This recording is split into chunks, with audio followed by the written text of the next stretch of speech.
সাবেক রাষ্ট্রপতি আব্দুল হামিদ হুইল চেয়ারে বসে মধ্যরাতে ইমিগ্রেশনে অপেক্ষা করছেন। এই দৃশ্য সামাজিক যোগাযোগ মাধ্যমে ছড়িয়ে পড়তেই শুরু হয় রাজনৈতিক মহলে তোলপাড়। প্রশ্ন ওঠে, তাকে গ্রেফতার করা হলো না কেন? অনেকের অভিযোগ ছিল, তার বিরুদ্ধে মামলা থাকা সত্ত্বেও দেশ ত্যাগ করতে দেয়া হলো কিভাবে।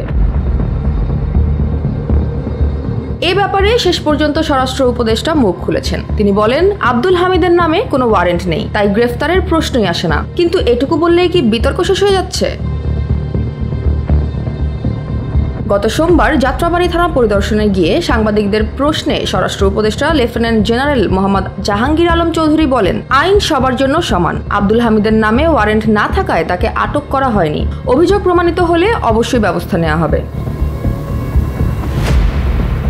এদিকে রবিবার দিবাগত রাত 1:45 থাই এয়ারওয়েজের একটি ফ্লাইটে করে ঢাকায় ফেরেন আব্দুল হামিদ। ইমিগ্রেশনে প্রায় ঘণ্টাখানেক হুইল চেয়ারে বসেছিলেন তিনি। তার পরনে ছিল শার্ট ও লুঙ্গি, সাথে ছিলেন তার ছেলে এবং আত্মীয়। 2023 সালের 24 এপ্রিল রাষ্ট্রপতির দায়িত্ব শেষ করেন আব্দুল হামিদ। এরপর চিকিৎসার জন্য থাইল্যান্ড যান তিনি। আর দেশে ফেরার আগেই কিশোরগঞ্জে একটি মামলায় তার নাম উঠে আসে। এই মামলা এবং বিদেশ যাত্রা নিয়ে সরকার গঠন করেছে তদন্ত কমিটি। পর্যবেক্ষণে রয়েছে সংশ্লিষ্ট পুলিশ কর্মকর্তারাও। Joya Hasan, NPB news.